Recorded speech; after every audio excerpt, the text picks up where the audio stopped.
đi bác sĩ đi học bài. Vậy hôm nay đâu vậy? Đi học bài. Đi học bài à? Thế nào? Rồi lớn lên. Thế Thế là... mẹ ơi có giấy cho buộc tóc. Như bệnh lắm mẹ ơi, có bệnh. Mẹ có bệnh. Mẹ giúp con đi. Mẹ giúp con về trọ. Mami. Mẹ. Ai đây? Xây lại rồi sao? Cho mày coi. Xây rồi sao? Coi cặp táp nè. Trời ơi đẹp quá. Nó có cái gì đây? Thì là cặp táp á, trong đó có đồ ăn của Nhi á. Để ăn đưa nước không? Đúng rồi. Thôi. Đi thôi. Anh Nhi đâu đây? Không, mình không có chơi tiết ít lắm. Á. Wow.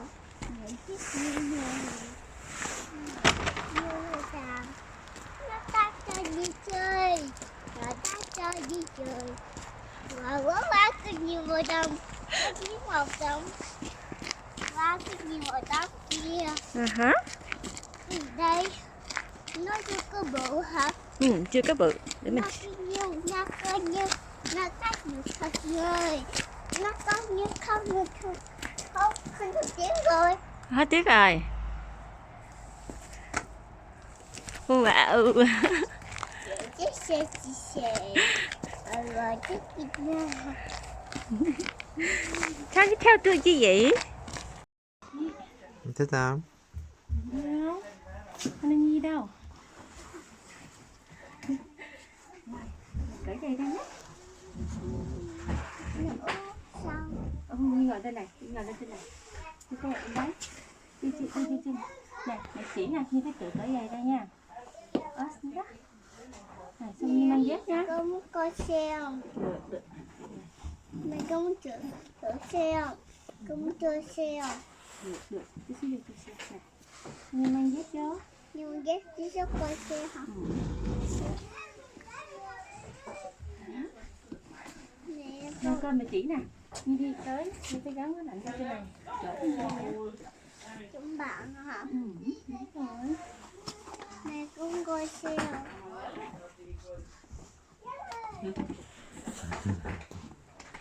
Godmorgen.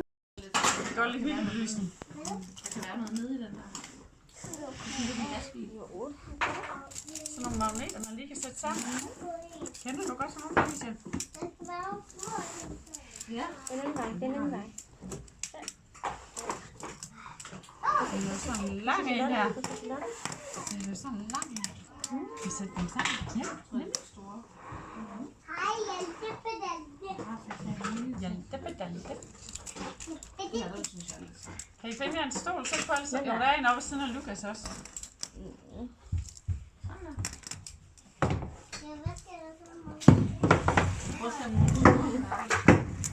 Ja, der kan man sætte dem sammen.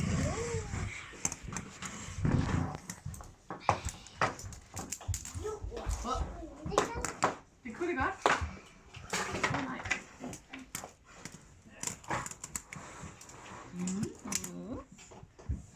Den var sammen. Præcis så lad det. Der er også lavet et lille hus. Så var lang. Ja, det viser ord for hinanden. Godmorgen, Hjalte. Godmorgen, jeg vil bestemme. Godmorgen.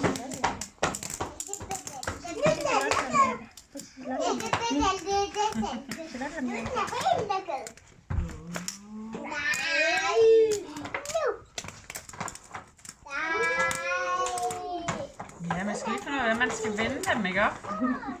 De her magneter, de skal lige vende dem rigtigt, og så kan man lige altså...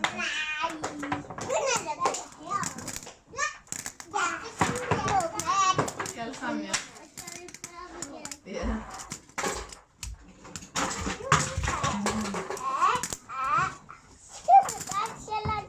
Ej, hvor er den fin, Astrid. Skal vi rulle den sammen? Prøv hen, kan du ikke finde et lille stykke tape derhen? Så kan vi lige rulle den sammen, så kan du lægge den op lidt rundt.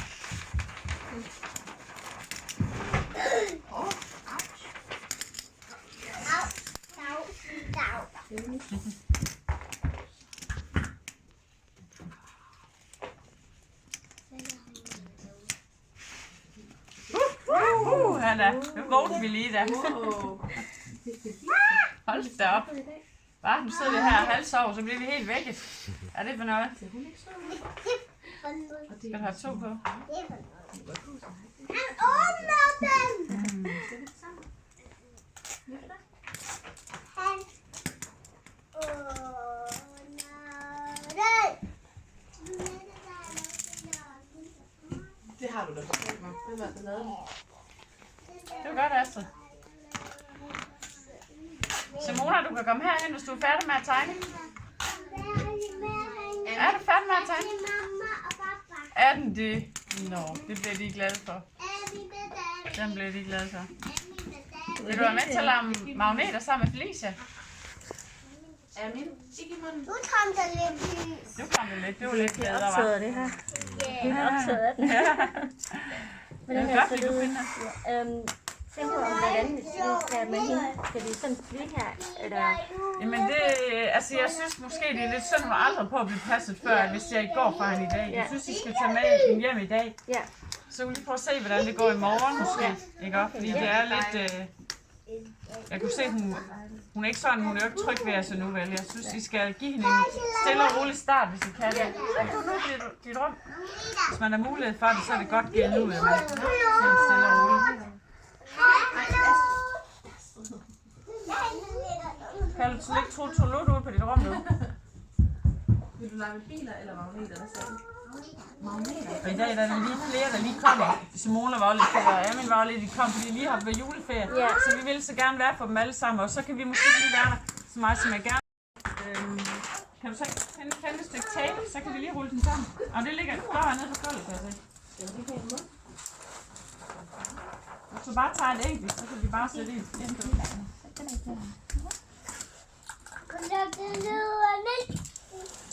Hold op, så er det næsten.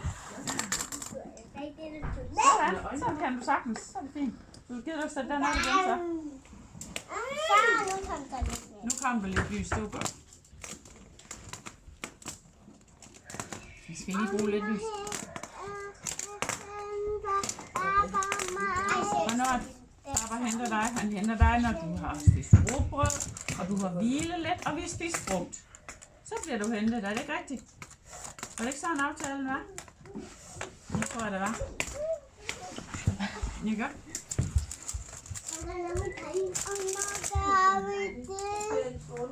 Men du har lige spist lidt rugbrød, nu skal vi lege. Og vi skal også ud lidt på et tidspunkt, ikke godt? Vi vil have lidt frisk luft.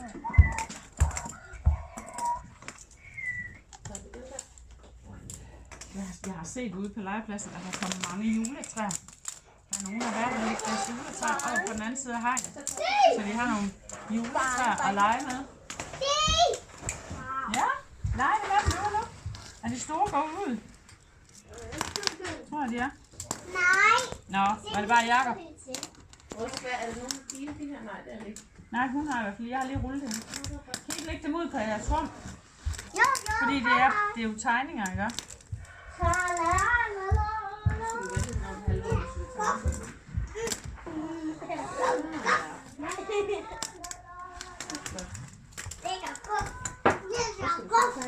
Hun lægger gå. Hvad så, Simone? Gider du ikke lege med magneter mere? Du må også gerne lege med det, der står der på kassen, hvis du har lyst til det.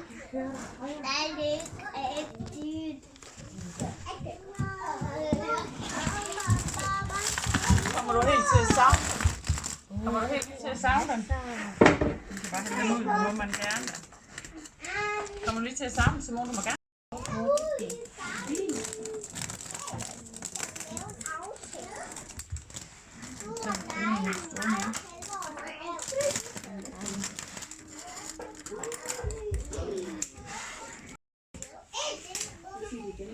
Du ser, der er mange huse. Det kan være, at vi skal finde nogle biler, der kan køre herude i husene måske. Skal vi det? Så har nogle biler. Ja, det kan man da godt gøre. Det kan man da sagtens. Hvad er det, man skal gøre, hvis man går i gang med at lege noget? Du savner også din morfar. Astrid Keller, hvor er din bamse henne i grunden? Den sidder der ikke over på sin plads. Nå, det er fordi, den skal sidde lidt højere, og den skal sidde der, ja, sammen til Mona. Så fint. Nej, det er bare lang tid til nu, da. Jeg har lang tid til nu. Du savner din mor.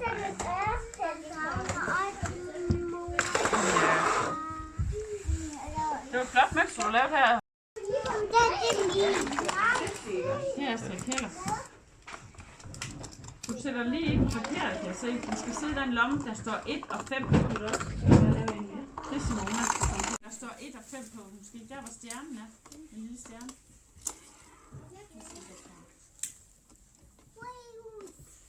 Han laver lige lidt trækant.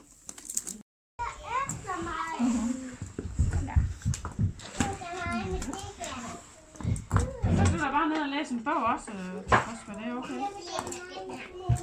Altså, den er der mange sider i. Ja, det er der godt nok. Men det kan være, der er nogle billeder i, der er lidt spændende. Se min.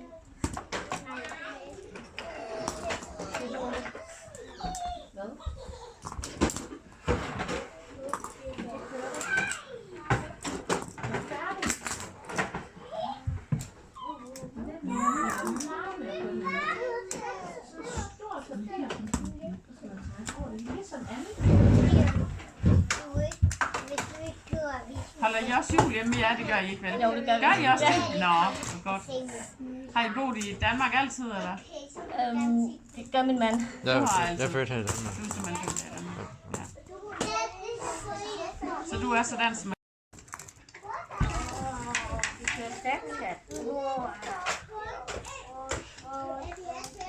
Har I noget familie her i Danmark, så? Ja, min far og mor er stadig i Odense. Ja, og de bor i Odense. Ja. Og der lige noget.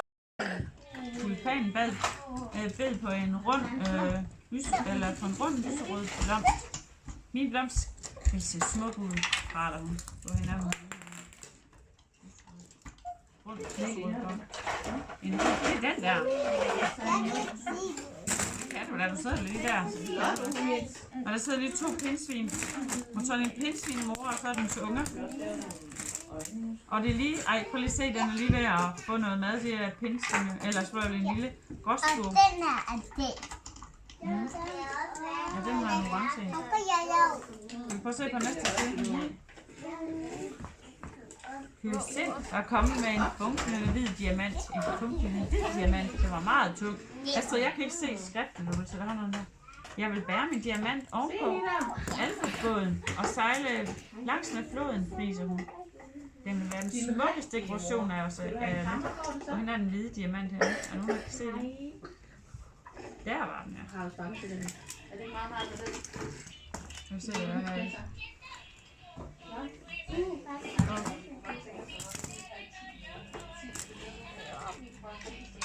er. Eller smukke ting. Vel den smukkeste ting af alle, der ville flyde væk. Heldigvis redde nogle fugle. Fugle, den fløj forbi den faldende stjerne. Den faldende stjerne, hvor den er. Dernede. Den redde for lige, var. Du så hvordan hun flyver med benene opad. Det var sejt. Da valmuen nærmede sig alpen, så hun et stort spændvæv. Det må ikke stoppe mig, udbrød valmue og fløj ud under det med et flot blå æske. Den æske indeholder den smukkeste alfa-dekoration af dem alle. Og der er kun én tilbage, så det kan I nok se. Det er den, der er den smukkeste, synes jeg. Så er det 2 harer, eller det er fint. En sommerfugl. Ikke mere. Alfa-snak. Du må også gerne.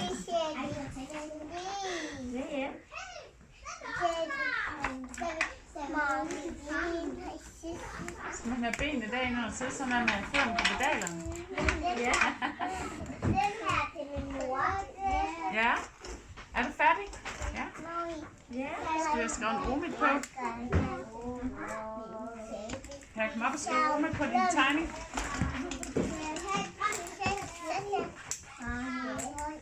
Jeg har ikke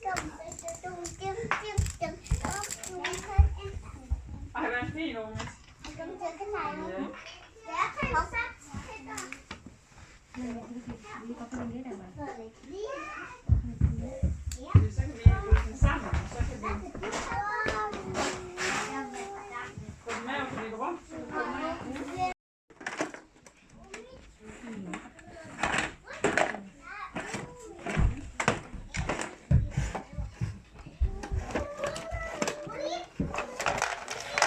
Bữa rồi. Đây nè.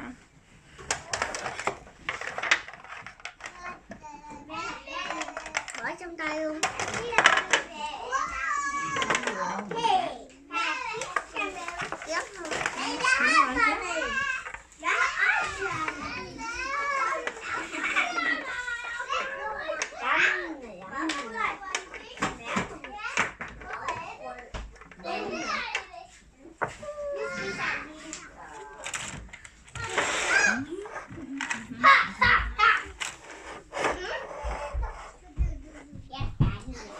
Đây, có đưa cái miệng cho con.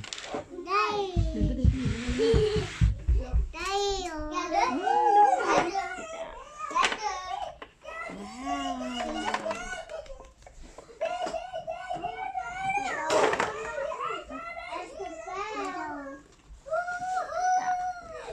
Nữa. À, Rồi. này ném lại, ném lại. Đây nè.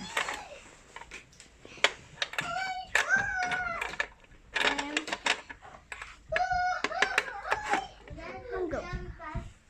Ném đi. Chính này, chính này. Này, hư hư đi. Này, Det er to quá. kruskarne, det er super. Cái tiếng hả?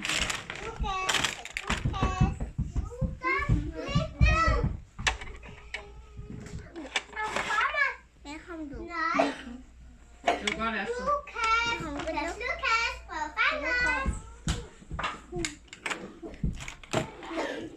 Này, cái xe bự.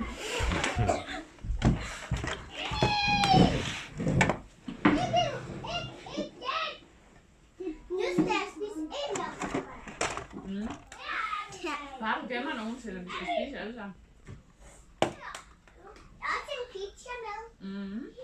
Et stykke pizza. Har I gået pizza hjemme her? Ja. Lækker.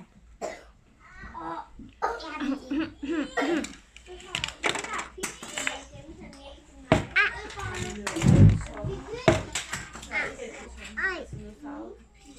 À, đừng đi nó, đừng đi nó. Không có đường sao. Đi rồi.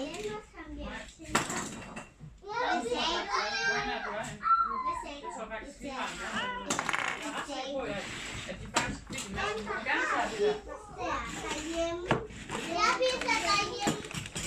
Bây giờ đây.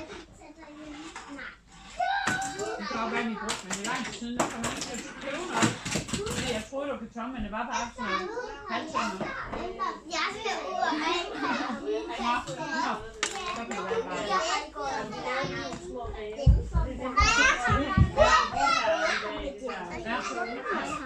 Đúng rồi.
Con sẽ muốn quẹo.